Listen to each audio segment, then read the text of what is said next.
జయశంకర్ భూపాల్పల్లిలో పర్యటించారు deputy CM Bhatti Vikramarka. Kataram మండలం ధన్వాడలో శ్రీ దత్తాత్రేయ స్వామి ఆలయాన్ని సందర్శించారు. కార్యక్రమంలో మంత్రి శ్రీధర్బాబు పాల్గొన్నారు. దత్తాత్రేయ స్వామి ఆలయ 3వ వార్షికోత్సవం సందర్భంగా ఆలయంలో ప్రత్యేక పూజలు నిర్వహించారు భట్టి విక్రమార్క. ఆ తర్వాత స్వామివారి తీర్థ ప్రసాదాలు అందించారు. ఆలయాన్ని దర్శించుకోవడం అదృష్టంగా భావిస్తున్నానన్నారు భట్టి. రాష్ట్రంలో 14 ఎంపీ సీట్లు గెలవబోతున్నామన్నారు. ఇండియా కూటమి ప్రభుత్వం కేంద్రంలో రాబోతోందని చెప్పారు. దేశ సంపదను ప్రజలకు సమానంగా పంచుతామని చెప్పారు. కాంగ్రెస్ పార్టీ కోసం కష్టపడ్డ ప్రతి కార్యకర్తకు ధన్యవాదాలు తెలిపారు భట్టి విక్రమార్క.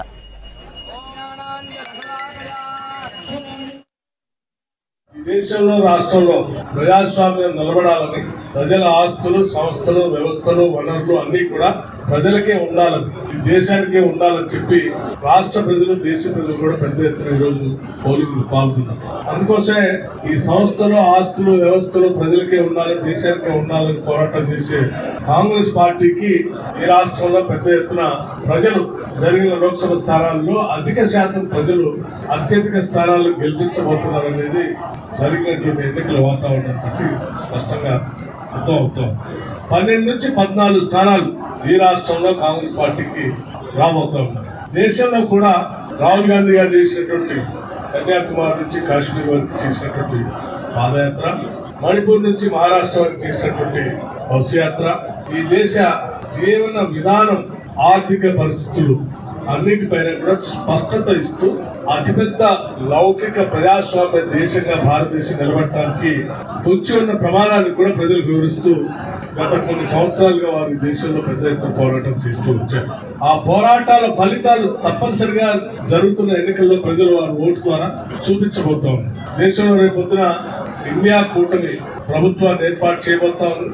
ఇండియా కూటమి ద్వారా ఈ దేశంలో ఉన్నటువంటి సంపదను ప్రజలకు పంచే కార్యక్రమాలు కూడా రాబోయే ప్రభుత్వం చేపడుతుందని చెప్పి చాలా స్పష్టంగా కొన్ని గ్యారంటీ ద్వారా వారి ప్రకటనలు చేసింది.